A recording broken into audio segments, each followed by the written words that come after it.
Je vais lancer l'enregistrement et je vais commencer par me présenter. Donc, je vous propose peut-être d'éteindre tous vos micros. Comme ça va éviter les interférences. Et puis, à un moment donné, je vous proposerai de réouvrir votre micro, ce qui nous permettra de pouvoir échanger de nouveau. Voilà. Alors,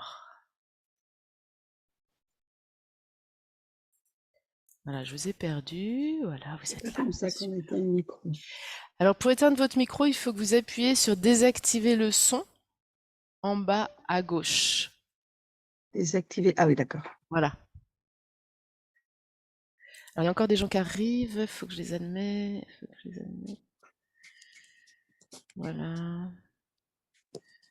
Alors, excusez-moi parce que je dois faire pas mal de choses en même temps. Quand il y a des gens qui arrivent, je dois les admettre. Bonjour Voilà. tout le Donc, ça monde. me demande J'ai enfin compris comment mettre Bonjour. le son. D'accord. Alors, bah, ça tombe bien parce que maintenant, je vais te proposer, bonjour d'abord, hein, mais je vais te proposer de couper ton micro. Ok. Parce que là, on va commencer et pour éviter justement les interférences, on va couper les micros de tout le monde. Donc, il suffit que tu appuies sur le... T'es sur un téléphone portable peut-être? T'es sur un téléphone portable, ouais. C'est vrai que c'est un peu plus compliqué sur les portables. Alors attendez. Mais Mais c'est bon, j'ai réussi. Merci. voilà. Mais maintenant, pour couper ton son, il faut que tu. Il y a un petit micro. Il faut que tu. Alors, ah non, attends, bouge pas, je vais le faire pour toi. Voilà. Voilà. Désactiver le son. Je désactive le son pour les autres. Voilà. Ok. Désactiver tous les sons. Voilà. Ok, bon, on va y arriver, on va y arriver. Voilà.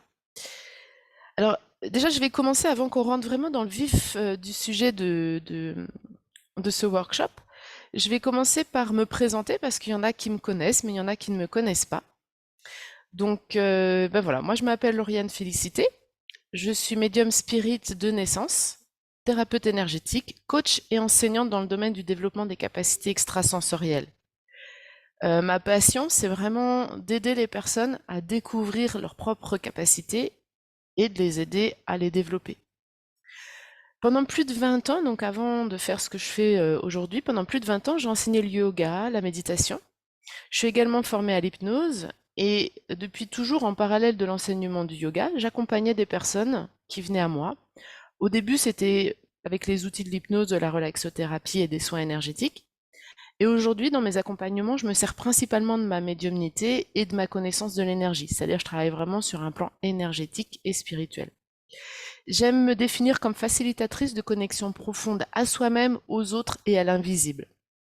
Pour moi, c'est très important d'être d'abord connecté avec nos propres ressentis, puis de se connecter aux autres et ensuite d'ouvrir vers le plus subtil. Alors, euh, accepter mon hypersensibilité, je dirais que ça n'a pas toujours été facile, hein. Je pense que si vous êtes là aujourd'hui pour beaucoup à m'écouter, c'est que vous avez cette sensibilité et c'est ce qui vous a appelé aussi peut-être à suivre ce workshop. Et c'est vrai que ma sensibilité, je l'ai souvent perçue comme une faiblesse. Euh, mais au fur et à mesure de mon cheminement, quand j'ai commencé à assumer pleinement ma médiumnité, j'ai alors réalisé que c'était finalement ma sensibilité qui me permettait de percevoir les plans subtils et énergétiques. Du coup, j'ai commencé quand même une grande recherche. Je voulais développer mes capacités extrasensorielles pour aider efficacement les personnes qui venaient à moi. Je voulais apprendre à utiliser mon intuition parce qu'en fait, elle se présentait souvent de manière spontanée et je savais pas trop comment faire pour l'utiliser à la demande. Elle se manifestait vraiment de manière aléatoire, donc j'ai vraiment travaillé sur comprendre comment cela fonctionnait, comprendre comment moi je fonctionnais, comprendre les mécaniques qui sont en jeu derrière tout ce qui est intuition, médiumnité, capacité psychique. Donc pour faire ça, j'ai suivi vraiment beaucoup de cours, des ateliers, des formations pour développer aussi bien les capacités intuitives, psychiques, énergétiques, médiumniques. Mais finalement, je restais souvent sur ma faim car on m'expliquait pas vraiment comment appliquer ce que j'apprenais dans des situations réelles et concrètes avec des véritables clients. Et puis souvent, quand les stages étaient terminés, ben il y avait plus personne pour répondre à mes questions. Et du coup, moi, par mes expérimentations, avec l'aide de mes guides, des enseignements que j'ai pu recevoir, bien évidemment, des formations que j'ai pu suivre, peu à peu, j'ai trouvé vraiment une manière de procéder qui est alignée avec moi et qui semble correspondre en tout cas aux personnes qui viennent me voir. Et du coup, pour éviter aux personnes qui sont dans cette recherche-là, d'aussi longues années de recherche, j'ai créé un programme qui s'appelle Intuitive Process. C'est une formation de 4 mois. Et cette formation, j'aurais rêvé d'y participer quand moi-même j'ai fait mes premiers pas pour devenir médium, thérapeute énergétique, on va dire de manière professionnelle. C'est un programme dans lequel j'aide les gens à découvrir leurs capacités et à les développer, et surtout à apprendre comment on peut les mettre au service du monde, peu importe après la manière dont chacun veut s'en servir. Une chose est certaine, c'est que tout le monde possède de telles capacités, puisque ce sont des capacités qui sont intrinsèques de l'âme. C'est pas quelque chose, contrairement à ce qu'on pense, c'est pas un don qu'on reçoit de sa grand-mère, qu'il a reçu de sa grand-mère. En fait, bien évidemment, quand on évolue dans un environnement qui est déjà ouvert à ça, ça facilite, mais en réalité, ce sont des capacités de l'âme. Donc ça, c'est quelque chose, je mets un point d'honneur à l'affirmer, j'en ai la preuve au quotidien. Ce sont des capacités de l'âme, donc tout le monde a ces capacités et tout le monde a la capacité, enfin, a la possibilité de développer ses perceptions extrasensorielles. Donc, si cet accompagnement résonne en vous, surtout dès aujourd'hui, n'hésitez pas à réserver un appel de découverte gratuit sans engagement, parce qu'en fait, il reste peu de place et ça commence le 27 et 28 septembre. Voilà.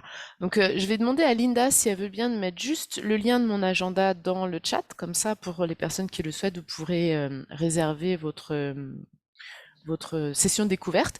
Et puis, vous pouvez bien évidemment retrouver aussi l'ensemble sur mon site internet. Donc aujourd'hui, ce que je voulais évoquer avec vous, c'est justement cette hypersensibilité. Et j'ai remarqué que, comme moi, ça a été le cas, beaucoup de personnes hypersensibles ont tendance à rejeter leur sensibilité. Elles la voient comme une faiblesse et un fardeau, comme quelque chose qui n'est pas vraiment normal, que l'on devrait soigner. Alors qu'en réalité, c'est votre plus grande force. C'est ce qui vous permet de capter ce que la raison ou la logique ne peut pas percevoir. L'hypersensibilité, c'est tout simplement une sensibilité supérieure à la moyenne qui concerne environ 30% de la population, ce qui veut dire un Français sur 3, ce qui est quand même pas mal. Donc les personnes à la sensibilité élevée sont très réceptives à toutes les informations sensorielles, émotionnelles, cognitives et intuitives. En général, vous ressentez toutes les émotions, pensées et sensations, mais de manière démultipliée à la plupart des personnes. Donc, quand je dis vous ressentez vos émotions, les émotions, pensées et sensations, c'est que vous ressentez vos propres pensées et émotions, mais aussi les pensées et les émotions des autres. Parce que les personnes qui ont une sensibilité élevée ont aussi une empathie très élevée. Donc je suppose que ça vous parle. Le problème, c'est que bien souvent, vous, alors je dis vous, peut-être que c'est pas pour tout le monde pareil, mais en général, les personnes qui ont une sensibilité très élevée ne savent pas forcément faire la différence entre leurs propres émotions et celles qui viennent des autres. Elles ont tendance à fonctionner comme des éponges et à absorber les énergies de leurs interlocuteurs, des personnes qui se trouvent dans la même pièce qu'elles, ou même des personnes absentes avec qui elles entretiennent un lien énergétique et parfois sans même être conscientes d'avoir un lien énergétique avec une autre personne. Alors, bien évidemment, il y aura possibilité de poser les questions s'il y a des choses qui vous interpellent. Donc en fait, ce qui arrive, c'est que parfois, en fin de journée ou même à n'importe quel moment de la journée, vous allez ressentir des émotions vives comme par exemple de la colère, de la tristesse, une immense fatigue, sans vraiment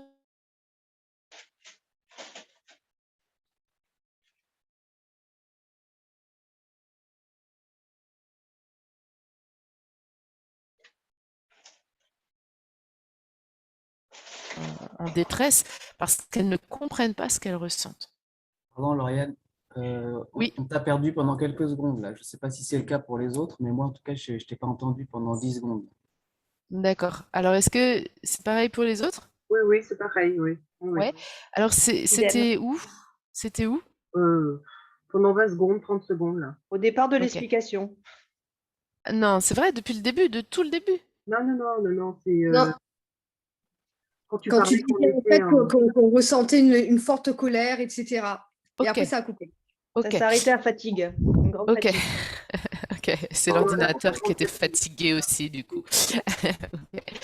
Donc c'est vrai que voilà, comme je vous disais, en fait, je vais reprendre, c'est que ce qui se passe quand on est hypersensible, c'est que parfois on va ressentir des émotions vives, comme de la colère, de la tristesse, une très grande fatigue, mais on va pas forcément comprendre d'où viennent ces sentiments. On va pas forcément faire le lien avec quelque chose qu'on aura vécu ou expérimenté dans la journée. Et donc ça peut entraîner de la confusion et parfois même une grande détresse. Parce que on comprend pas. Il y a rien dans ma journée qui explique que là, maintenant, je me sente en colère ou que je me sente triste, je me sens triste sans raison, voilà. Et ça, c'est des choses que les personnes à la sensibilité élevée ont tendance à expérimenter assez souvent. Donc ça va les amener à réagir de manière parfois disproportionnée aux stimulations auxquelles la plupart des autres personnes ne prêteraient pas forcément attention. Hein, je vous vois hocher la tête, je pense qu'il y a des gens qui se reconnaissent vraiment dans ces descriptions. Les personnes hypersensibles se sentent souvent débordées car elles ressentent tout de manière exacerbée. Alors pour se protéger, souvent elles mettent inconsciemment en place diverses stratégies, comme par exemple une apparente froideur et une insensibilité apparente, alors qu'à l'intérieur ça bouillonne et qu'elles ressentent tout de manière très intense. Ça peut être une stratégie. Ça peut aussi se manifester par des personnes assez colériques ou, et c'était mon cas, de l'agressivité. C'est-à-dire que moi, par exemple, je gérais mon hypersensibilité par une hyperagressivité. Je me sentais tout le temps attaquée, donc en fait, je me défendais tout le temps. Le moindre stimuli m'agressait, donc en fait, je répondais moi-même par de l'agressivité. Ça a été la stratégie que j'ai utilisée pendant longtemps, et heureusement, le yoga, la méditation, etc. m'ont appris à gérer ça. D'autres personnes vont tout simplement éviter les situations émotionnelles. Hein, il y a des gens aussi qui vont certainement se reconnaître dans ça, c'est-à-dire qu'on fuit toutes les situations qui pourraient être trop émotionnelles. Le risque en agissant de ces façons, avec ces stratégies d'évitement, c'est que on peut se couper de nos émotions ou avoir des réponses qui ne sont pas adaptées à la situation. Ça peut aussi créer un sentiment de perte ou de vide quand on se coupe de nos émotions et la sensation qu'il nous manque une part importante de nous-mêmes. J'aime vraiment dire que votre sensibilité, c'est votre plus grande force. En fait, avoir une sensibilité élevée, c'est comme avoir des super pouvoirs, vous savez, les héros de bande dessinée. Cette sensibilité, en fait, elle vous permet de capter des informations au-delà des sensations habituelles. C'est un peu comme des antennes sensorielles qui sont plus développées et qui vous permettent de comprendre les personnes et les situations sur un plan plus fin, plus subtil que ce qui est évident pour la majorité des gens.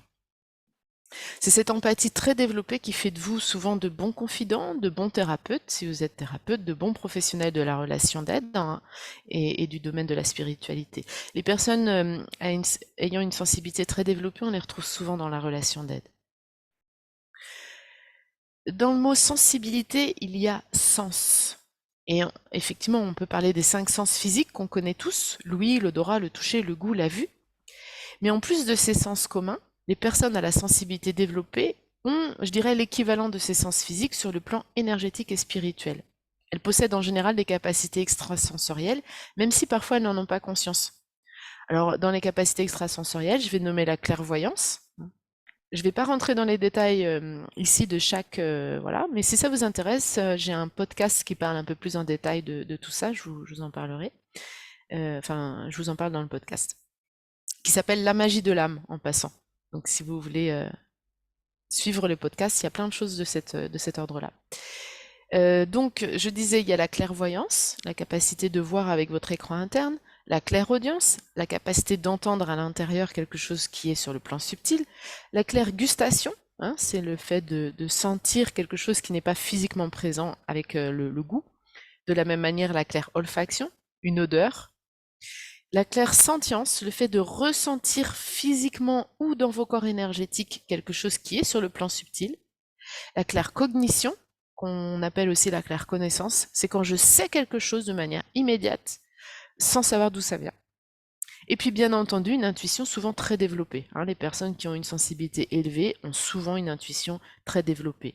Même si elles ne se rendent pas compte parce que finalement pour vous c'est normal. Donc vous ne vous rendez pas forcément compte que votre intuition est un peu plus développée que la moyenne des gens. Les personnes hypersensibles peuvent développer la faculté de percevoir différents plans de conscience. Bien que souvent dans l'enfance, elles puissent avoir refoulé ces perceptions, il arrive régulièrement que ces facultés reviennent au galop après un choc émotionnel ou physique, ou après ce qu'on appelle la nuit noire de l'âme, c'est-à-dire une période j'aime pas appeler ça dépression, mais en tout cas une période dépressive où on se sent vraiment pas bien, où on a perdu le sens de ce qui peut éventuellement avant, de ce qui pouvait, pardon, nous intéresser avant dans la vie. On se sent complètement perdu, on sait plus du tout où aller, on sait plus ce dont on a envie, on sait plus quoi faire, quoi mettre comme action. Donc on appelle ça la nuit noire de l'âme. Et souvent, après la nuit noire de l'âme, pardon, les capacités se réveillent. C'est comme s'il fallait un choc pour rappeler à nous quelque chose de plus essentiel quelque part. Parce que c'est vrai qu'au quotidien, finalement, on a la tête dans le guidon, on n'a pas vraiment le temps d'écouter ce qui se passe en nous. Et donc, quand on vit un choc émotionnel ou parfois une maladie ou ce que j'appelle la nuit noire de l'âme, bah, ça nous force quelque part à aller voir ce qui se passe à l'intérieur et donc à se tourner vers nous, à s'arrêter un peu. Et du coup, ça réveille, j'ai envie de dire, nos capacités subtiles. Ce qu'il faut savoir, c'est que lorsque les personnes hypersensibles accueillent, se reconnectent et apprennent à gérer leur sensibilité élevée, leurs énergies se fluidifient et circulent plus librement. Elles vont alors faire l'expérience d'une régulation et d'un apaisement de leurs émotions. C'est ce qui s'est passé pour moi. Comme je vous disais tout à l'heure, j'étais quelqu'un d'hyper agressive, mais le yoga, la méditation m'ont permis de reconnecter avec cette sensibilité d'une autre manière, de l'accueillir, de l'accepter. Et ça a permis, du coup, de fluidifier, de permettre l'énergie de circuler de manière plus naturelle, plus libre. Et donc, on fait l'expérience d'une régulation et d'un apaisement de nos émotions. On est alors en capacité de ressentir les émotions des autres, mais plus de les absorber. C'est-à-dire qu'on va continuer à ressentir ce que ressentent les autres, mais on va plus le prendre pour nous. On va savoir faire la différence. C'est plus à moi. Je sais que c'est à l'autre. Donc, je le garde pas avec moi, je l'emmène pas avec moi. Donc j'ai plus ces états de tristesse, de colère ou de fatigue incomprise. Ou plus rarement en tout cas. Quand les personnes hypersensibles apprennent à se servir de leur, j'aime bien appeler ça le haut potentiel émotionnel, elles sont alors en capacité de mettre leur ressenti au service de leur évolution, de l'évolution des personnes qui viennent à elles, au service du monde spirituel. Une sensibilité élevée bien maîtrisée, c'est ce qu'on appelle finalement la médiumnité. Finalement, la médiumnité, c'est une sensibilité qui est poussée à son extrême, mais aussi, surtout, bien maîtrisée. Et donc, à mon sens, la première chose à faire lorsqu'on souhaite se connecter à sa sensibilité et l'assumer, eh bien, c'est de demander l'aide, le soutien et la guidance de nos guides spirituels, de nos ancêtres et de tous les êtres de lumière qui nous accompagnent. Donc, moi, j'utilise ces termes-là. J'utilise le terme de guide spirituel, d'ancêtre, des êtres de lumière, mais je vous invite à utiliser pour vous le terme qui vous convient à vous, celui qui vous parle. Il y en a par exemple qui vont parler de Dieu et c'est ok. Il y en a qui vont parler des anges et c'est ok. Il y en a qui vont parler d'univers et c'est ok aussi. C'est-à-dire, ne vous arrêtez pas aux termes, ne restez pas bloqué sur les termes, mais plutôt dites-vous, je vais m'en remettre à quelque chose de plus grand que moi pour m'aider dans ce voyage spirituel. Alors c'est pourquoi aujourd'hui j'ai choisi de vous emmener justement dans un voyage spirituel à la rencontre de vos guides spirituels se trouvant sur un autre plan de conscience. Donc moi encore une fois je vais parler des guides, je vais vous guider pour que vous rencontriez vos guides spirituels, mais si vous avez besoin de remplacer ce mot-là par un autre mot, libre à vous. Alors, je vous propose ici de faire peut-être une petite pause pour vos questions, enfin une petite pause de vous permettre éventuellement quelques questions. On va pas avoir le temps d'en prendre trop, mais s'il y a une question sur ce qui vient d'être évoqué, je vous invite à ouvrir votre micro et à la poser. Je vous écoute. Et après, bien évidemment, on va faire le voyage spirituel. Je vais vous guider dans une visualisation, méditation à la rencontre de vos guides.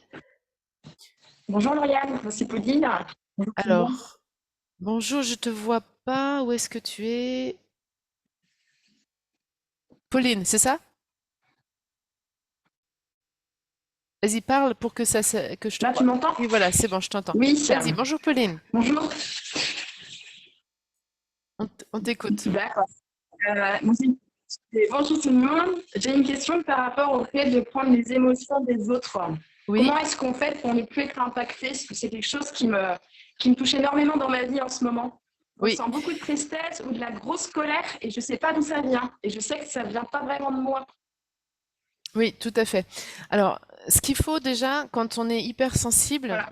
c'est avant de sortir, quand vous sortez de chez... Alors, moi, je recommande la méditation pour ceux qui me connaissent. La première chose pour moi, c'est d'abord la méditation. Parce que c'est ce qui va vous aider à être en contact avec vos propres vécus intérieurs, à être en contact avec vous-même, avec ce que vous ressentez. Plus vous allez méditer, plus vous allez être en capacité de sentir à la minute près, à la seconde près, comment vous vous sentez, vos mouvements intérieurs. Donc c'est ce qui va vous permettre d'abord de faire la différence. Donc je dirais le plus grand outil que vous puissiez mettre dans votre vie, c'est déjà la méditation quotidienne. Ça ne veut pas dire de méditer une demi-heure, mais ne serait-ce que 10 minutes tous les jours, déjà ça va être énorme. Ça, c'est la première chose. Ensuite, quand vous sortez de chez vous et que vous allez rencontrer du monde, il y a un outil qui est très pratique et très facile à mettre en place. C'est déjà d'imaginer que vous êtes dans une bulle de lumière. Vous pouvez la colorer, votre bulle de lumière, mais vous imaginez que vous êtes dans une bulle de lumière et que cette bulle de lumière, eh bien, ne laisse rentrer que les énergies positives. Ça, c'est une protection que vous pouvez mettre. D'accord? Vous visualisez. Alors pour les personnes qui ne sont pas forcément visuelles, vous pouvez juste poser l'intention tout simplement, je me mets dans une bulle de lumière qui me protège de toutes les énergies négatives. Ça, c'est une chose que vous pouvez faire. À chaque fois que vous sortez de chez vous, ça prend une fraction de seconde. Et ce qui se passe, c'est qu'à force de le faire, après, j'ai envie de dire, votre soi supérieur va tout simplement comprendre que à chaque fois qu'il sort de chez soi, enfin de chez vous, de votre maison, et ben hop, il met ça en place. Vous aurez même plus besoin après de le faire. Ça se fera tout seul. Ça, c'est une seconde chose. Troisième chose, quand vous êtes en train de parler à quelqu'un, quand vous vous sentez en lien avec quelqu'un, hein, on peut sentir quand on se met en lien avec quelqu'un, quand on porte notre attention sur quelqu'un. À partir du moment où vous portez votre attention sur quelqu'un, vous créez un lien énergétique. Là, par exemple, vous êtes en train de créer un lien énergétique avec moi, et moi, je crée un lien énergétique avec vous, puisqu'on est en train de porter nos attentions les uns sur les autres. Donc là où la pensée va, là où l'attention, là où l'intention va, l'énergie va aussi. Donc je crée un lien énergétique. Ok? Donc à partir du moment où je crée un lien énergétique avec quelqu'un, eh bien ça va être très important d'observer comment moi je me sens avant d'être en contact avec cette personne, de faire une sorte d'état des lieux. Est-ce que j'ai mal à la tête, par exemple? Si j'ai mal à la tête, c'est ok, c'est pas grave, mais j'ai conscience que j'ai mal à la tête. Par contre, si j'ai pas mal à la tête, que je me mets en lien avec quelqu'un, et que d'un coup j'ai mal à la tête, eh ben c'est pas mon mal de tête, c'est celui de l'autre. Vous voyez ce que je veux dire? Ou si je sens que je suis pas triste, que je suis plutôt joyeuse, que tout va bien pour moi aujourd'hui, je me sens bien, je me mets en lien avec quelqu'un et d'un coup je ressens de la tristesse. Eh ben c'est pas ma tristesse, c'est celle de l'autre. Et donc qu'est-ce que ça veut dire? Eh ben déjà c'est d'en prendre conscience. Donc prendre conscience de comment je me sens moi, prendre conscience de ce qui arrive de nouveau quand je suis en lien avec quelqu'un, et ça va me faire prendre conscience que ce n'est pas à moi. Et donc le fait d'en prendre conscience, le fait ne serait-ce que de me le dire à l'intérieur, va faire que je vais lui laisser sa tristesse, par exemple. Je vais continuer de la ressentir éventuellement, mais je ne vais pas l'emmener avec moi. Sitôt que le lien avec la personne sera coupé, je ne ressentirai plus cette tristesse. Et alors, c'est pareil. Si je ne cesse de penser à la personne, par exemple, j'étais avec cette personne qui était triste, j'ai senti sa tristesse et je m'en vais faire autre chose. Mais si je n'arrête pas de repenser à cette personne et à cette tristesse, ben je vais quand même emmener la tristesse avec moi parce que je continue d'être comme en perfusion énergétique avec l'autre. Donc, par exemple, pour les personnes qui sont thérapeutes, il est essentiel de couper psychologiquement, enfin, dans votre pensée, le lien avec les personnes que vous venez d'avoir en consultation. Ça, c'est essentiel. Si vous repartez chez vous en pensant encore au problème de la personne, vous créez un lien énergétique et après vous êtes fatigué, c'est pas étonnant du tout. D'accord? Parce que la personne, sans le vouloir, sans le savoir, elle vous vampirise votre énergie en fin de compte. D'accord? Donc ça, c'est des choses, bien évidemment, que j'approfondis énormément dans la formation dont je vous ai parlé tout à l'heure. Mais déjà, ça vous donne des outils très concrets, très pratico-pratiques que vous pouvez déjà mettre en place dans votre vie tous les jours. Est-ce que Pauline, ça répond à ta question? Elle écrit. Je ne sais pas si ça répond. Bon. Est-ce que vous avez d'autres questions? Moi, j'en ai une. Mireille? Oui? Bonjour. Bonjour. Comment on fait quand on vit avec cette personne-là, par exemple, qui est tout le temps en colère, qui est tout le temps... qui, Eh ben, c'est sûr que c'est un sacré challenge d'évolution, hein, parce que quand c'est au quotidien à la maison, ben, ça veut dire qu'il faut aussi bien être en conscience que c'est sa colère, c'est sa problématique et ce n'est pas la tienne. Ça, c'est très important. Il faut vraiment poser l'intention. Ça, c'est une règle d'or. L'intention, c'est vraiment la base de tout. Donc déjà, de poser l'intention de ne pas prendre sa colère, enfin, de lui laisser sa colère, hein. Il faut essayer de tourner les choses toujours au positif, mais à la forme affirmative, je veux dire, je lui laisse sa colère et j'ai mes énergies à moi. Ça, c'est vraiment, voilà, c'est un challenge, c'est vrai, mais si tu arrives à faire ça, bah, ça va aussi te renforcer dans tes propres ressentis à toi, dans tes propres énergies. Et puis c'est vrai que je ne sais pas le prénom, parce que je pense que à moins que ce soit le prénom, Rodley. Ah oui, Rodley, c'est peut-être un prénom. Donner de l'amour, mais pas de l'énergie, tout à fait. C'est-à-dire que les personnes qui sont en souffrance, on leur envoie de l'amour, on leur envoie de la lumière, on leur souhaite que du bien. Ah, Stéphanie, ok. Mais on décide de ne pas prendre cette colère qui n'est pas à nous. C'est leur histoire, ça leur appartient. C'est vraiment une question de positionnement, d'intention, d'attention. Et puis après, il faut arbitrer aussi, hein. C'est-à-dire que si on sent on doit se protéger d'une personne qui est toxique pour nous, bah faut arbitrer. Parfois, il faut s'éloigner de la personne aussi, hein. Bien sûr, la bulle de lumière, tout à fait. Oui, oui, Pascal. Oui, oui.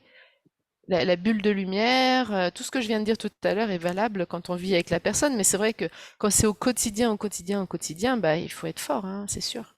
Mais des fois, il faut arbitrer aussi, hein. Parfois, si la personne est vraiment trop toxique pour nous, bah il faut se choisir soi, hein. Il faut se préserver. D'accord. Une dernière question? Mais la bulle de lumière, oui, ça marche dans toutes les situations, hein, même si c'est avec une personne qu'on aime, hein, parce que la bulle de lumière, elle veut pas dire je me coupe de l'autre, elle veut dire je me mets moi dans une énergie lumineuse et je laisse les énergies négatives à la porte. C'est vraiment ça, mais ça veut pas dire je me coupe de l'autre. Une dernière question et puis on va passer à la... Est-ce que quelqu'un a une question encore à poser? Ça va? Ok, très bien. Bon, alors si vous n'avez pas d'autres questions, je vous propose de nouveau d'éteindre tous vos micros et de vous laisser guider. Donc je vous propose de vous installer confortablement. Si vous êtes plus à l'aise, vous pouvez aussi couper votre caméra. Si vous sentez que c'est mieux pour ne pas être visible des autres, n'hésitez pas. Vous les rallumerez tout à l'heure. Voilà, prenez bien le temps de vous installer confortablement. De couper bien évidemment le téléphone portable. Éventuellement d'avertir votre environnement que vous ne souhaitez pas être dérangé.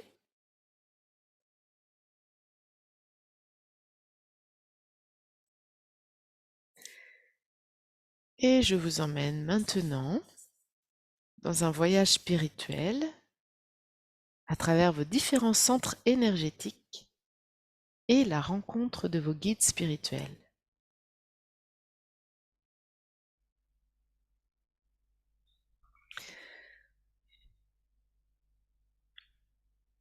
Une fois que vous êtes bien installé, je vous invite à laisser vos yeux se fermer.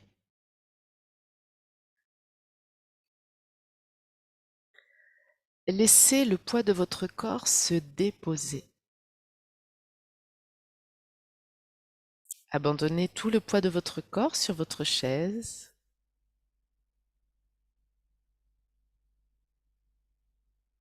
Laissez venir une inspire-soupir de détente de tout le corps pour bien relâcher votre corps.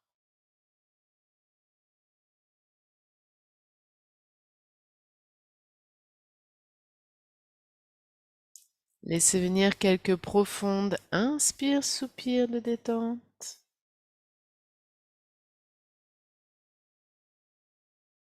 Laissez votre respiration se régulariser.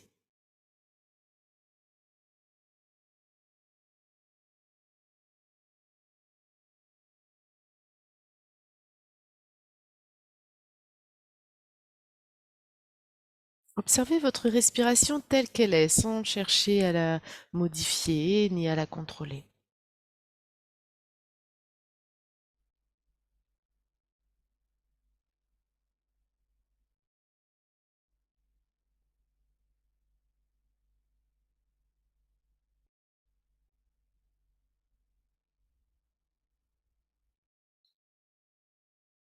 Sentez que tout naturellement, à chaque expire, votre corps se relâche davantage. Cela se fait naturellement.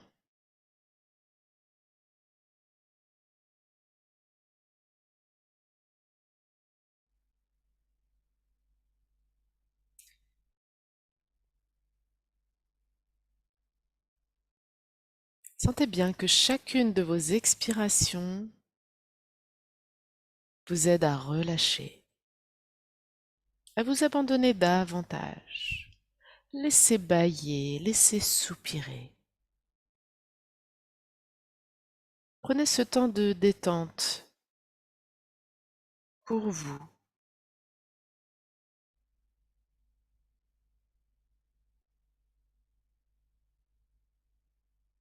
Continuez cette respiration. Continuez de sentir que chaque expire vous apaise, vous aide à vous relâcher.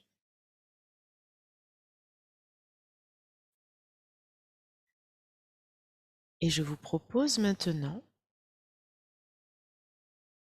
de placer toute votre attention sur votre périnée,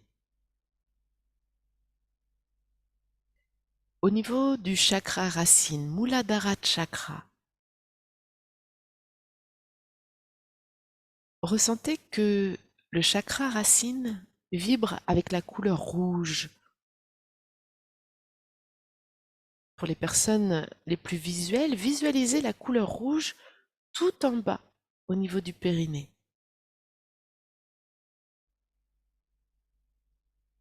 Laissez vibrer la couleur rouge dans cette zone de votre corps. Et si vous n'êtes pas visuel, pensez simplement à la couleur rouge. Connectez-vous à l'énergie du rouge. Muladhara Chakra, le chakra racine, la reliance à la mère Terre.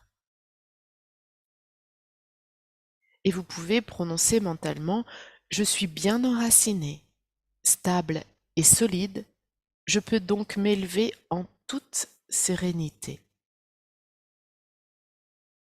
Je suis bien enraciné, stable et solide, je peux donc m'élever en toute sérénité. »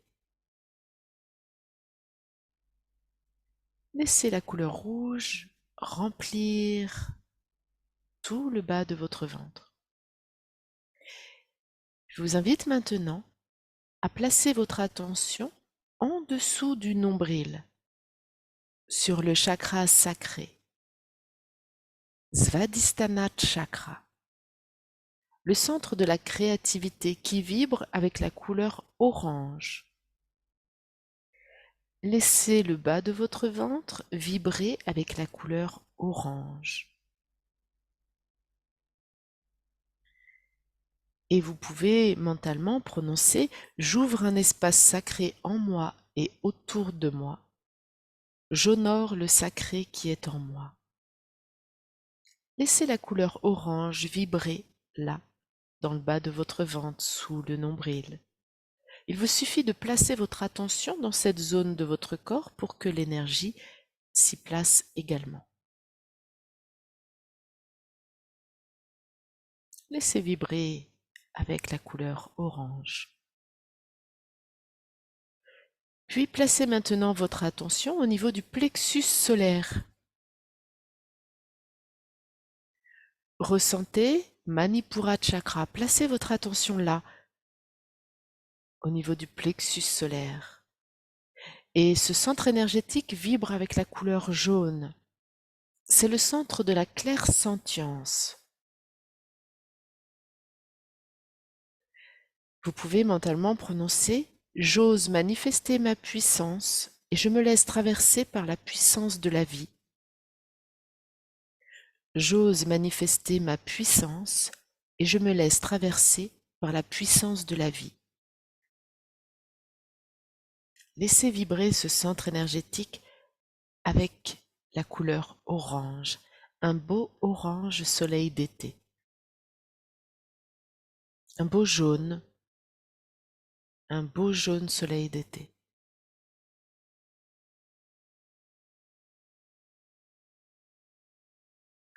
Et puis je vous invite maintenant à placer votre attention au niveau du centre énergétique du cœur, Anahata Chakra. Il vibre avec un beau vert émeraude. Et c'est le centre de l'empathie. Laissez vibrer, laissez rayonner la couleur verte dans toute votre poitrine. Et mentalement, je vous invite à prononcer « Je m'ouvre à l'amour inconditionnel et je le laisse se déployer en moi et autour de moi. Je m'ouvre à l'amour inconditionnel et je le laisse se déployer en moi et autour de moi. » Laissez vibrer la couleur vert émeraude dans votre poitrine. Laissez rayonner dans toutes les directions.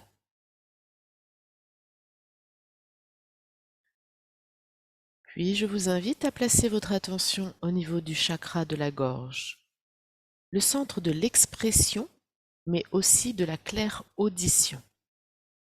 Vishuddhi Chakra. Il vibre avec la couleur bleu ciel.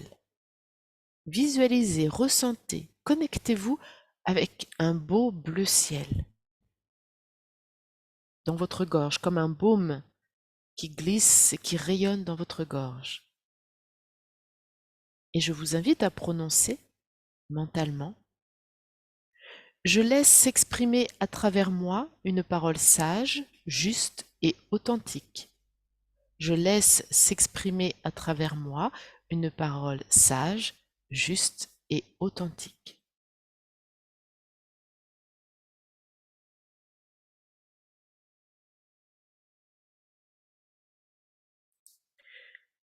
Puis, je vous invite à placer votre attention sur Ajna Chakra, le troisième œil situé entre les sourcils, un petit peu au-dessus des sourcils. Il vibre avec la couleur indigo, une sorte de bleu nuit très foncé. Ajna Chakra, c'est le centre de la clairvoyance qu'on appelle également le troisième œil. Laissez vibrer un beau bleu nuit, la couleur indigo à l'intérieur de votre tête. Et je vous invite à prononcer mentalement. Je vois avec sagesse, clarté et discernement au-delà des voiles de l'illusion. Je vois avec sagesse, clarté et discernement au-delà des voiles de l'illusion. Laissez vibrer un beau bleu nuit, un bel indigo à l'intérieur de votre tête.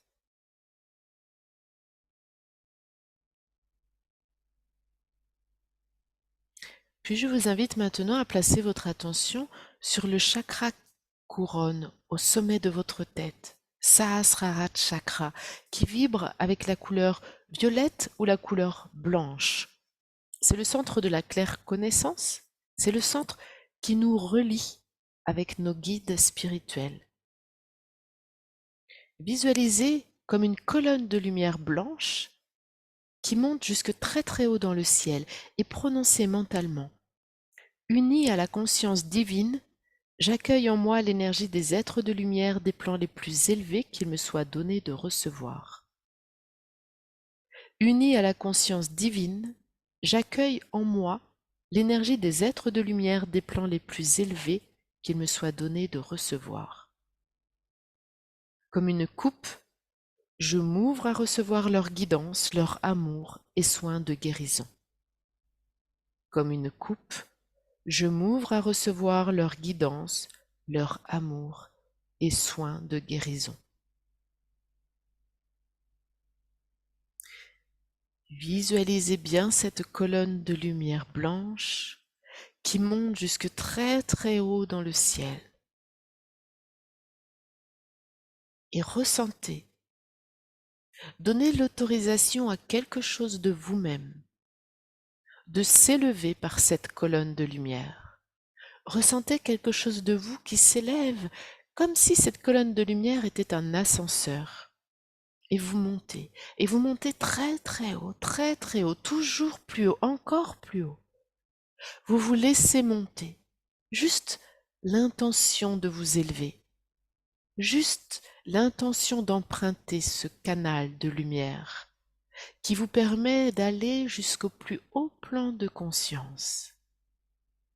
Et vous montez encore, et vous montez encore, vous continuez de vous élever jusqu'à arriver dans un jardin, un magnifique jardin, un lieu magique, lumineux, brillant, resplendissant. Un lieu dans lequel se trouvent les plus belles fleurs que vous n'ayez jamais pu voir.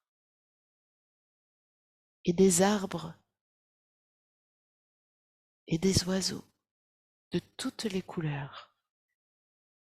Des lumières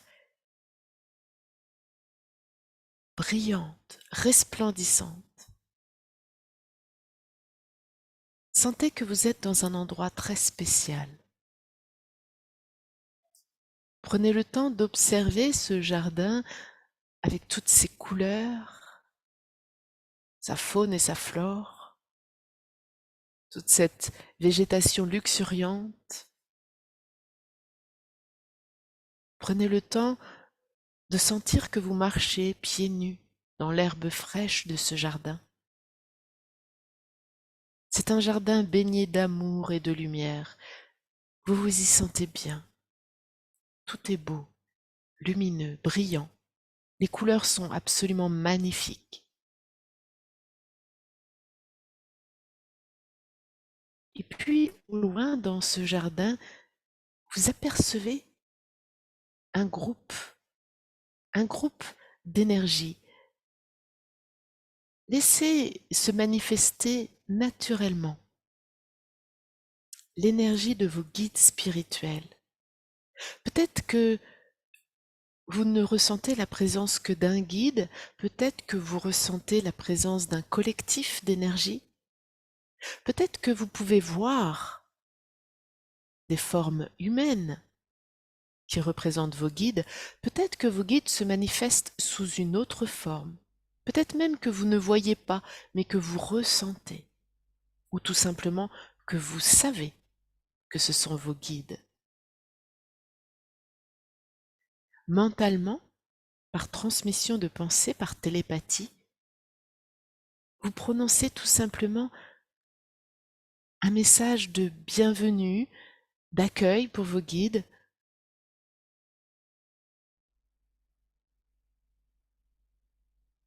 Vous leur dites à quel point vous êtes heureux, heureuse de les rencontrer officiellement.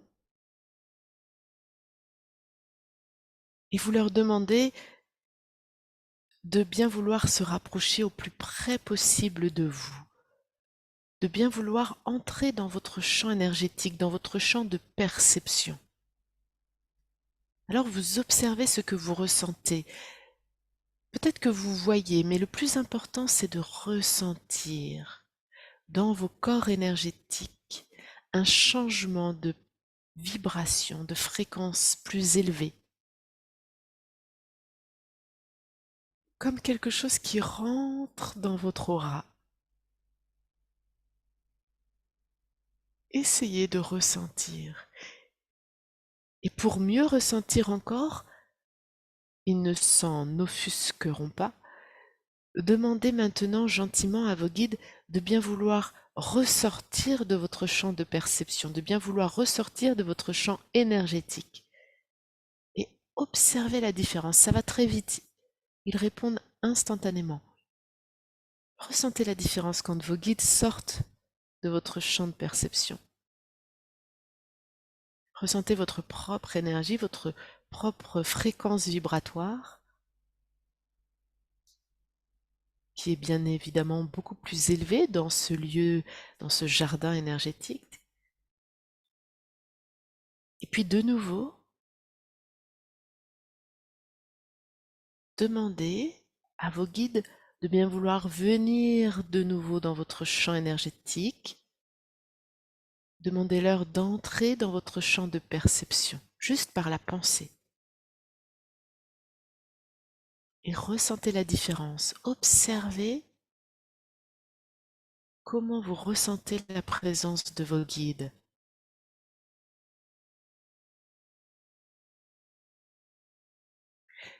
Demandez à vos guides leur carte de visite. Demandez-leur comment ils souhaitent vous donner à comprendre qu'ils sont présents. Comment ils se manifestent à vous. Ça peut être par une image, un son, le plus souvent par une sensation. Demandez-leur de vous montrer très clairement, de manière très claire et très précise, comment ils se manifestent à vous, comment vous pouvez savoir qu'ils sont là, comment vous pouvez les ressentir.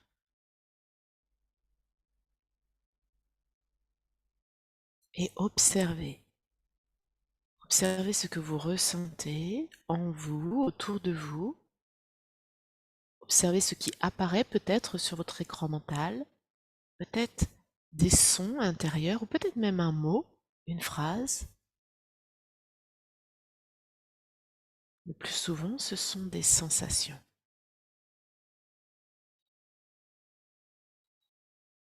Restez quelques instants et observez comment se manifeste la présence de vos guides. Ressentez-les, accueillez-les, ouvrez-vous à la présence de vos guides.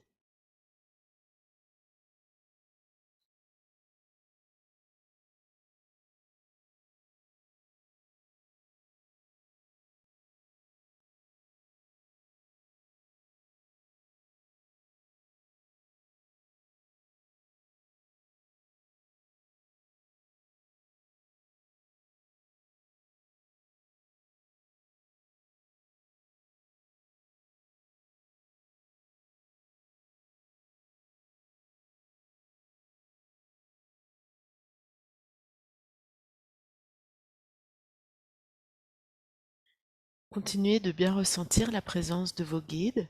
Éventuellement, si vous sentez que le lien s'affaiblit un peu, demandez-leur de nouveau de se manifester pleinement à vous, de vraiment être au plus près possible de vous. Et puis, demandez-leur quel est le message qu'ils ont pour vous aujourd'hui. Quel est le message qu'ils souhaitent vous transmettre? Et accueillez, écoutez, observez, ressentez. Une attitude d'accueil et de réceptivité du message que vos guides souhaitent vous transmettre aujourd'hui.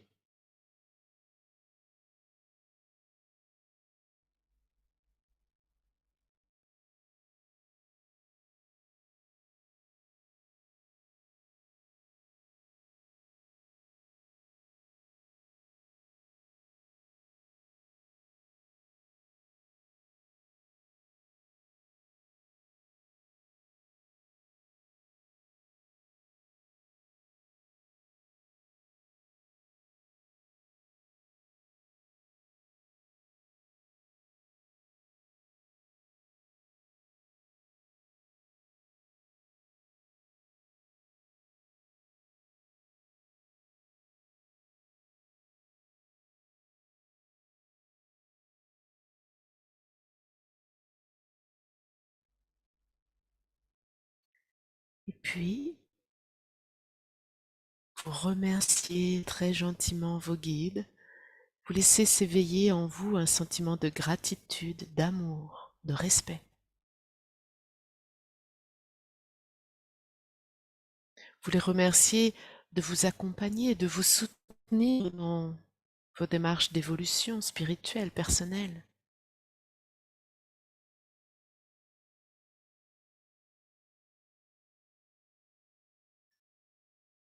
puis, vous pouvez alors leur demander de bien vouloir sortir de votre champ de perception.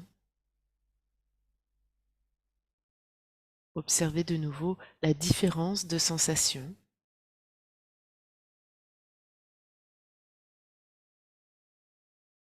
Vous êtes de nouveau maintenant dans le jardin lumineux, brillant, plein d'amour et de lumière. Et c'est comme si quelque chose de vous reprenait le chemin inverse.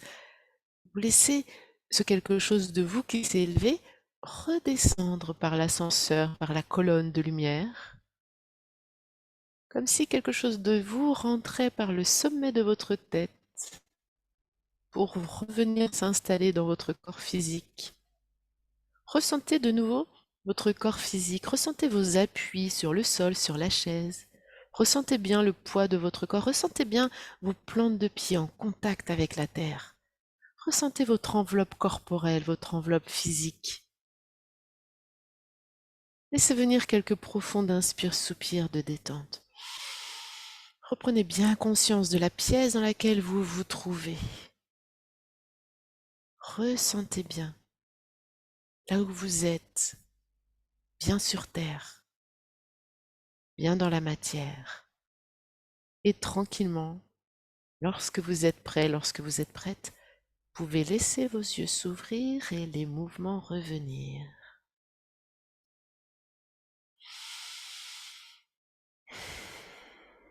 Et je vous invite, je vous donne quelques instants pour noter éventuellement le message de vos guides.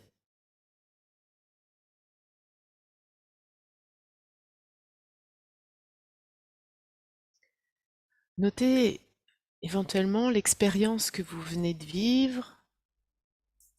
C'est très important de tenir un journal de bord dans lequel vous relatez vos expériences spirituelles, énergétiques, et puis les messages, bien évidemment, que vos guides ne manqueront pas de vous transmettre si vous êtes à l'écoute.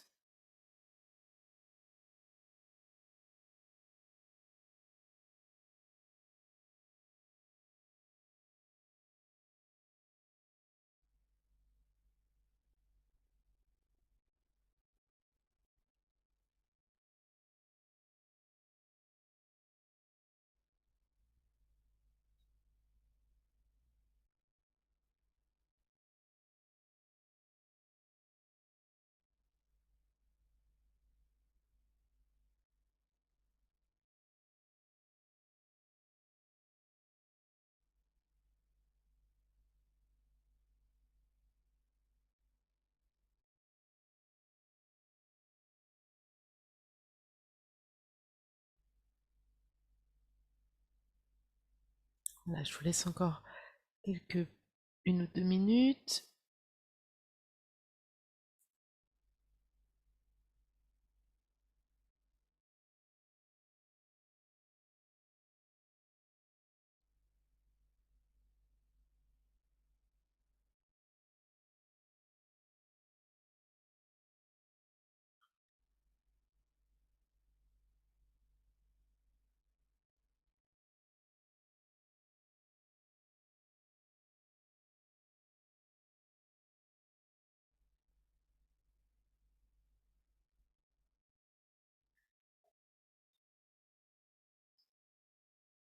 Alors c'est très important de boire beaucoup quand on travaille avec les plans énergétiques, hein.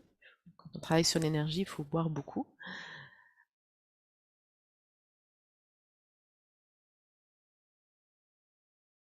Alors je vous propose maintenant de bien vouloir allumer vos caméras pour les personnes qui ont leur caméra éteinte. Et je vous propose un temps de questions-réponses sur ce que l'on vient d'évoquer là ce matin.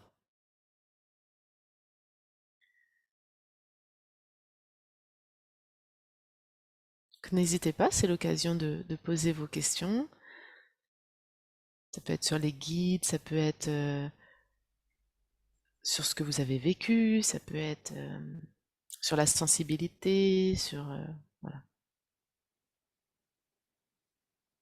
Profitez-en. Je ne sais pas si tu m'entends, je voulais Oui, poser... Christine. Ouais. Oui. moi, pour une fois, j'ai réussi à rester centrée avec les chakras et à bien visualiser ce que tu as dit. Pour les guides, je voyais juste une bulle de lumière sans savoir si c'était ça. La chose que j'ai ressentie et que je ressens de temps en temps dans la vie, quand je fais de la géobiologie, c'est tout à coup comme un frisson. C'est-à-dire que quelque chose qui refroidit le corps et qui me confirme que ce que je ressens est juste. Ouais. Par contre, le message, j'ai l'impression que je me le suis offert et qui n'est pas passé par mes guides. C'est ce à quoi j'aspire et non pas le message qui m'a été venu d'eux. C'était juste le mot paix. Alors, ce qui se passe, c'est que, alors il y a 3 choses dans ce que tu viens d'évoquer. Donc la première chose, déjà, ça peut tout à fait être la manière dont tes guides se manifestent, cette bulle de lumière, ça peut tout à fait être de cette façon-là. Il n'y a pas une seule façon pour les guides de se manifester. Maintenant, il est fort probable qu'ils se manifestent toujours de la même façon pour vous, de façon à ce que vous soyez bien conscient que c'est eux. Pour certaines personnes, ils vont apparaître d'une forme humaine.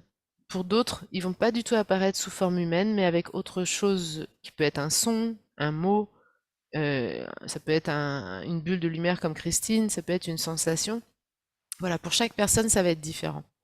Donc, première chose, c'est ça. C'est-à-dire qu'il ne faut pas forcément s'attendre à avoir une forme humaine. Parce qu'en fait, ce sont des êtres qui ont été incarnés, mais qui ne le sont plus. Donc, ils n'ont plus de corps de chair. Donc, ils vont apparaître sous une autre forme. Maintenant, souvent, ils vont apparaître sous la forme qui vous convient à vous, celle qui est la plus adaptée pour vous. Donc, si vous avez vraiment besoin, vous, pour y croire, pour être sûr que ce soit un être qui apparaît comme une personne, ben, ils vont sûrement vous apparaître de cette façon-là. Donc, il faut accueillir, j'ai envie de dire, avec respect la manière dont ils apparaissent. Donc, c'est OK, déjà, première chose par rapport à ça. Ensuite, deuxième chose, ce que tu ressens quand tu as d'un coup un courant d'air froid hein, que tu décris dans le dos, c'est ce que moi j'appelle mes frissons de confirmation. En général, c'est quand notre âme, elle nous dit oui, oui, oui, oui, c'est ça. C'est-à-dire que soit tu es en train de penser quelque chose, soit tu es en train de dire quelque chose, soit quelqu'un est en train de te dire quelque chose qui est juste et aligné. Et dans ce cas, tu vas avoir ces sensations-là qui vont te dire oui, oui, c'est bien ça, tu tiens la bonne réflexion, si tu veux, la bonne pensée, la bonne idée. D'accord? Donc ça, il faut faire confiance. Quand on ressent ces signaux-là, bah, ça veut dire que c'est OK. On peut faire confiance. C'est comme une confirmation. C'est-à-dire qu'on reçoit quelque chose de manière intuitive ou qui nous est envoyé par le monde spirituel et en plus, on a ces frissons qui viennent nous conforter. C'est comme si on avait une double confirmation pardon, du message qu'on a capté. D'accord? Ça, c'est une chose. Ensuite, troisième chose. Si tu as bien posé ton intention, si tu as bien élevé ta vibration, que tu as bien perçu tes guides, il n'y a aucune raison pour que le message que tu aies reçu soit de ton ego. On va dire ça pour parler au sens large du terme. En fait, quand on a tout mis en place, il faut se faire confiance. Ce que l'on reçoit vient soit de notre intuition, admettons de notre âme qui a sa propre sagesse et sa propre connaissance, soit des plans subtils. D'accord? Maintenant, c'est intéressant parce que si tu écoutes ton mental habituel et ton ego, en général, ils vont pas forcément te conseiller la paix et ils vont plutôt être critiques, ils vont être plutôt jugeants, ils vont plutôt être assez, j'ai envie de dire, négatifs. Hein. L'ego dont on doit se méfier, finalement, c'est pas celui dont on pense, celui qui se croit supérieur. En général, c'est plutôt l'autre, c'est plutôt celui qui a tendance à nous diminuer, à nous dire qu'on n'est pas à la hauteur, qu'on n'est pas assez bien, ou trop ci, ou trop ça. C'est plutôt celui-ci dont il faut se méfier. Pour moi, Christine, ce qui se passe souvent, c'est que, surtout quand on débute ce qu'on appelle la canalisation, c'est qu'on entend des choses à l'intérieur de nous, et c'est vrai que c'est un peu de la même façon que quand on entend nos propres pensées. Mais peu à peu, avec la pratique, tu vas apprendre à faire la différence parce que c'est pas tout à fait la même vibration, c'est pas tout à fait la même énergie, c'est pas tout à fait la même fréquence. C'est-à-dire que la manière dont ça t'arrive, c'est pas tout à fait la manière dont tu penses.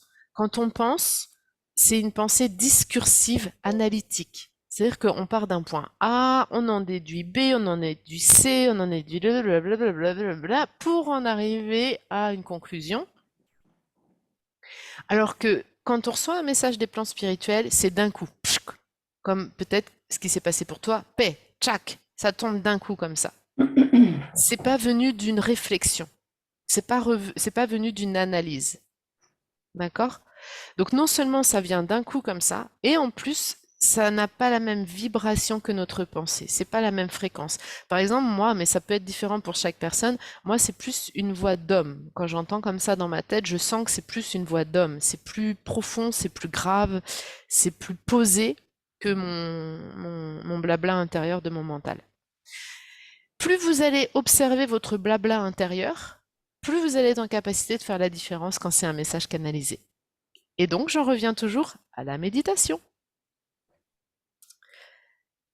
Donc la méditation, c'est vrai que j'y reviens toujours parce que c'est ce qui va vous permettre de prendre conscience de votre fonctionnement, de votre blabla intérieur. Quand vous vous asseyez pour 10 minutes, par exemple, et que vous voyez que ça n'arrête pas de blablater à l'intérieur, vous voyez comment il fonctionne votre mental parce que vous êtes en train de faire que ça. Vous n'avez que ça à faire. Alors que quand on est dans la vie quotidienne, on ne s'en rend pas vraiment compte.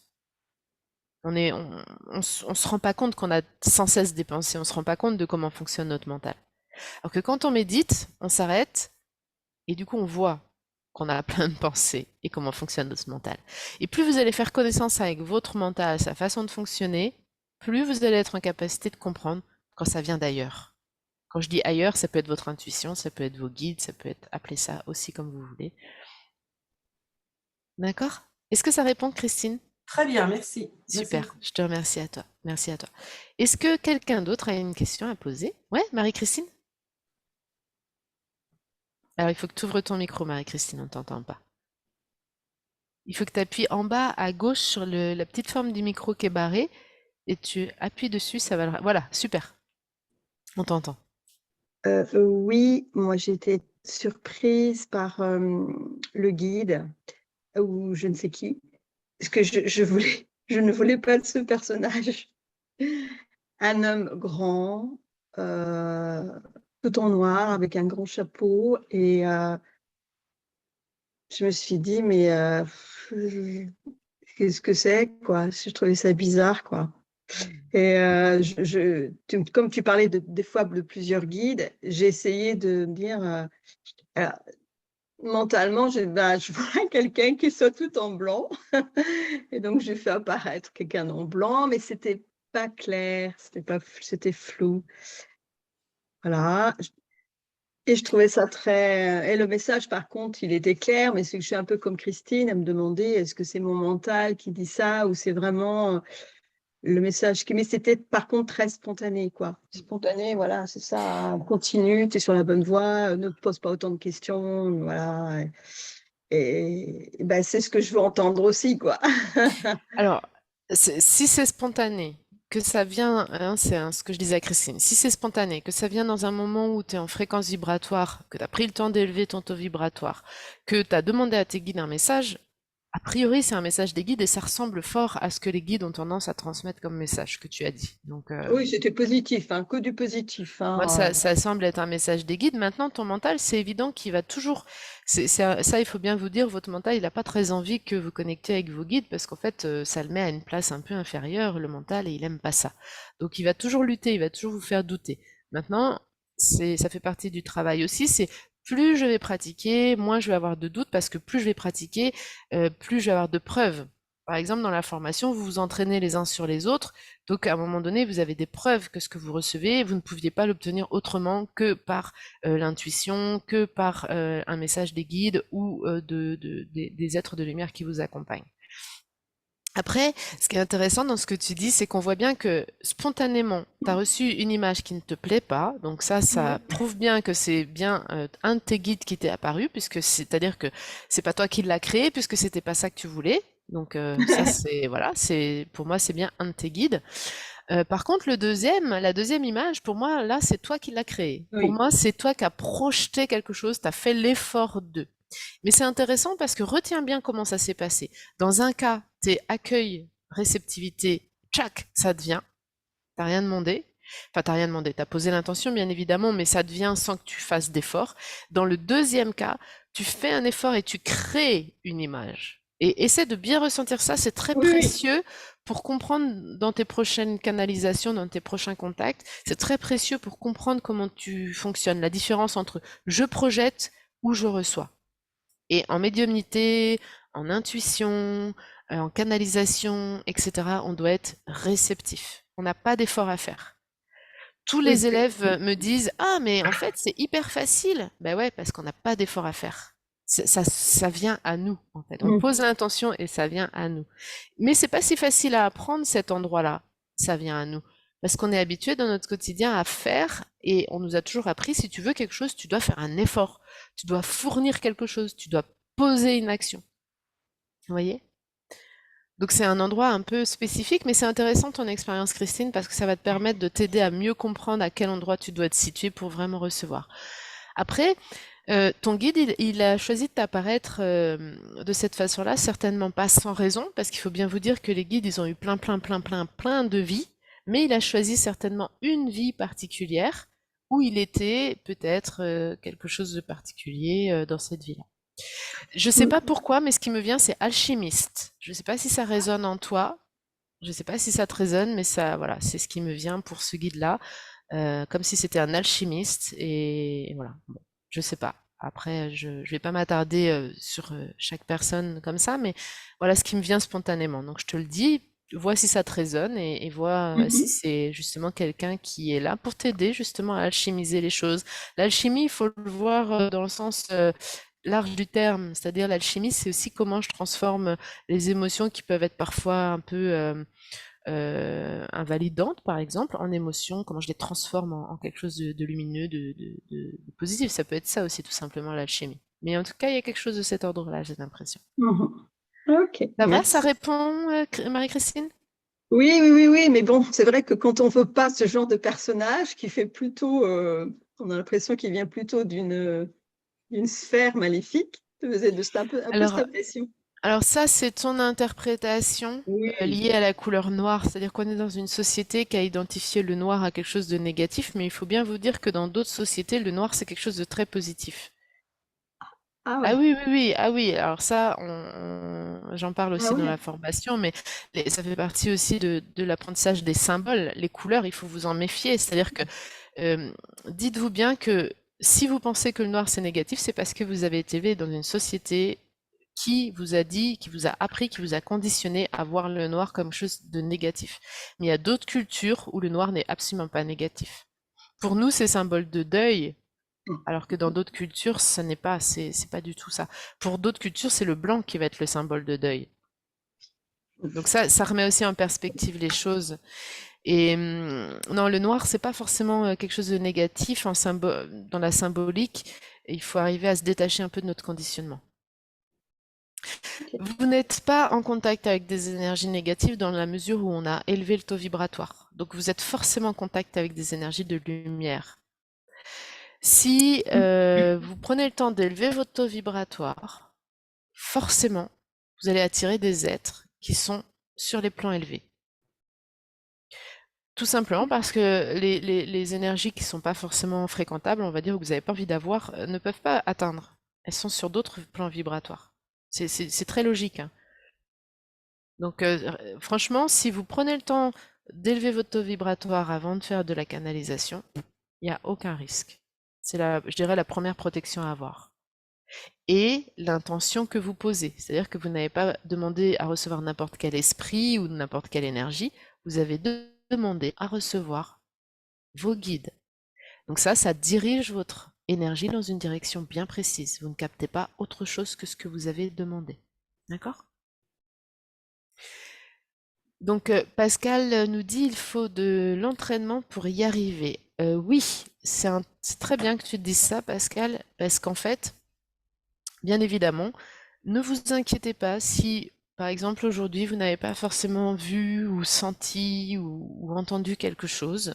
Rassurez-vous, c'est par la pratique, c'est comme toute chose. C'est-à-dire que si vous voulez apprendre le piano et que c'est la première fois de votre vie que vous touchez un piano, bah, vous n'allez pas vous attendre non plus à être un virtuose. Bah, là, c'est exactement pareil. Donc, il faut aussi, dans ce domaine-là aussi, persévérer, pratiquer, et comme tout apprentissage, plus je pratique, plus je découvre des choses, plus je grandis, plus c'est facile. Quand je dis grandir, grandit, c'est pas tellement dans le sens grandir, supériorité, c'est pas dans ce sens-là, c'est plutôt grandir en connaissance sur ces sujets-là. Donc oui, c'est un bon point de dire ça, Pascal, Marie. Voilà, effectivement. C'est par la pratique, la patience. Ça va? Est-ce que vous avez d'autres questions?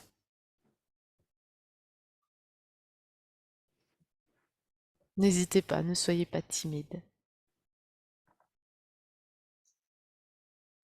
Pas plus de questions que ça sur les guides, sur Mireille? Juste un truc, Ouais. du coup, je vais en parler. J'ai eu une expérience extrêmement violente aujourd'hui. Ça a été super violent. J'ai dû arrêter au milieu. J'ai même, voilà, on va dire. Et je sais pas pourquoi. Voilà, ça a commencé au chakra de la gorge.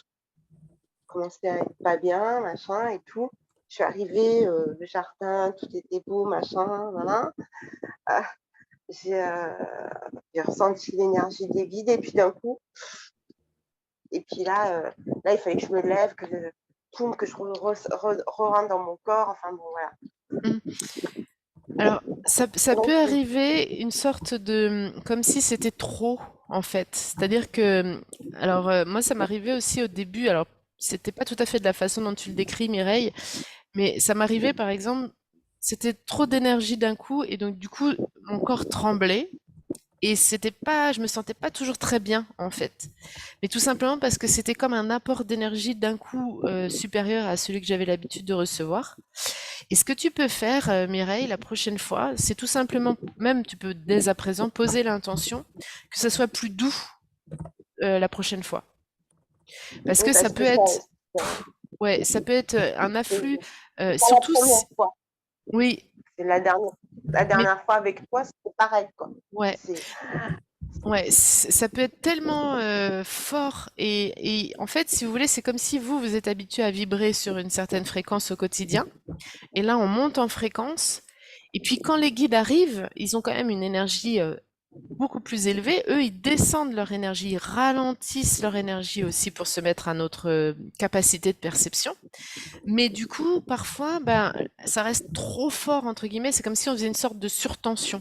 Alors, c'est pas dangereux. Ah, d'accord, Christelle. Ok, Christelle a vécu la même chose que Christine. Bon, bah, très bien. C'est bien, Mireille, que t'en aies pu... Ah, que Christine. Ok, bon. En tout cas, je continue sur ça. Ça peut faire une énergie tellement forte d'un coup qu'il y a comme vous savez, comment on appelle ça, un fusible, voilà, comme un fusible, du coup, qui va se mettre en mode choc et j'arrête, parce que c'est trop fort d'un coup. Moi, je pense que c'est ce que tu as vécu. Hésite pas à demander à tes guides de ralentir davantage encore leurs vibrations quand ils viennent à ton contact pour que ça soit plus doux pour toi. Et puis rassure-toi, avec la pratique, ton propre taux vibratoire va aussi augmenter, j'ai envie de dire, au quotidien. Parce qu'il faut bien vous dire que plus vous pratiquez ce genre de choses, la méditation, je répète encore une fois, mais plus vous pratiquez toutes ces choses comme la méditation, le yoga, Qigong, Tai Chi, c'est vrai que je parle beaucoup de yoga et de méditation parce que c'est de là que je viens, mais il y a beaucoup d'autres choses, hein. Ça peut même être la peinture, la musique, le chant, la danse. Toutes ces choses-là, en fait, vont vous permettre d'élever votre taux vibratoire. Donc si vous pratiquez ce genre de choses régulièrement, au quotidien, votre taux vibratoire va être plus haut, ce qui fait que la différence entre vos connexions et votre taux vibratoire quotidien sera moins grande. Donc ça va faire aussi moins ce choc en fait énergétique. Mais oui, ça arrive. Ouais. Mais à j'ai force de l'impression, pratiquer, tu auras plus ça. Voilà, je veux dire, c'est d'abord, tu arrives dans le jardin et puis c'est cette émotion, et c'est l'émotion qui revient par-dessus. Tu vois ce que je veux dire? Oui. Et t'es submergé par ça, Oui. en fait. Oui, ça peut faire comme une sorte oui, t'es submergé c'est trop, en fait. C'est comme trop. Parce qu'on n'est pas habitué. Mais aussi, je pense que Mireille, c'est aussi possible que en ce moment, dans ton état quotidien, tu sois peut-être aussi dans un état un peu fatigué, un peu difficile en ce moment, et que du coup, la différence est vraiment grande. Tu vois? Donc j'insiste vraiment pour dire que si vous entretenez votre fréquence vibratoire au quotidien, la différence sera moins importante et donc du coup, il n'y aura pas ce choc émotionnel, ce choc énergétique, hein. Ça, c'est important, hein, c'est vraiment, on pense à l'hygiène, on va dire alimentaire, on pense à l'hygiène, voilà, mais pensez à votre hygiène énergétique aussi, c'est très important. Voilà. Une petite chose que je vous ai pas dit, je me permets de dire là, c'est que ce qui est important pour les personnes comme ça qui ont une sensibilité très élevée, c'est de prendre une douche le soir. Je vais pas vous dire quand prendre votre douche, mais quand même, c'est-à-dire qu'il vaut mieux prendre votre douche le soir avant d'aller vous coucher, plutôt que le matin. Vous pouvez faire les deux, mais avant d'aller vous coucher. Ça fait aussi une sorte de nettoyage énergétique. Et vous posez en plus l'intention de vous débarrasser de tout ce qui ne vous appartient pas. Hein, ça, c'est vraiment un outil pour répondre aussi à la question de tout à l'heure de Pauline. Voilà. D'accord? Je vous propose de prendre une dernière question. Est-ce que quelqu'un a une dernière question à poser?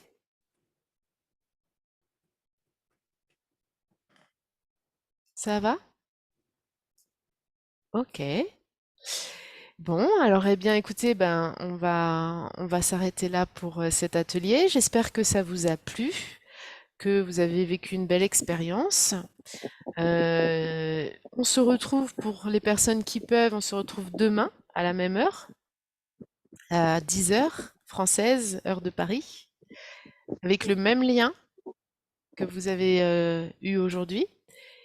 Et puis pour les personnes pour qui le programme dont j'ai parlé tout à l'heure, et vous avez eu un petit aperçu des choses qu'on peut faire ensemble au cours de ce programme, pour les personnes pour qui ça résonne, n'hésitez pas surtout à réserver un appel de découverte assez rapidement parce que les places, voilà, il n'y en a plus beaucoup. Donc si ça vous intéresse, n'hésitez pas à faire vite et on pourra prendre le temps d'échanger sur où vous en êtes vous et voir si ce programme vous correspond. Voilà, donc je pense que Linda avait mis le lien, mais de toute façon, vous pouvez le retrouver aussi sur mon site internet. Donc Linda, c'est ma collaboratrice, la jolie blonde, voilà, qui vous fait coucou. Voilà. Et donc, n'hésitez pas, voilà, à réserver un appel pour qu'on puisse échanger. En tout cas, je vous remercie beaucoup de votre participation. Je suis très contente de voir que vous avez été quand même plus de 22 à un moment donné pour un dimanche matin. Je trouve ça chouette. Et j'espère que vous serez aussi nombreux sur les autres jours. Je vous remercie et je vous dis à très bientôt. Très belle journée à vous. Bonne Que votre journée. journée soit pleine de lumière. Merci. À bientôt. Au revoir. Au revoir. Merci, merci. Au revoir, merci. Merci. Merci, bonne journée à tout le monde. Merci, merci à vous. Merci. Merci pour tout. Salut. Merci, Je vous bonne journée à tout le embrasse. Au monde. revoir.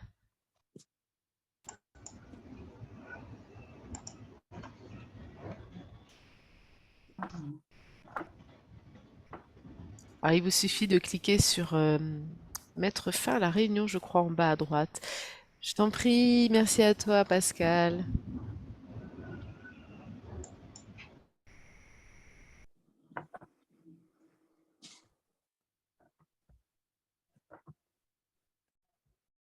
Alors, il faut que vous cliquiez en bas à droite de votre écran.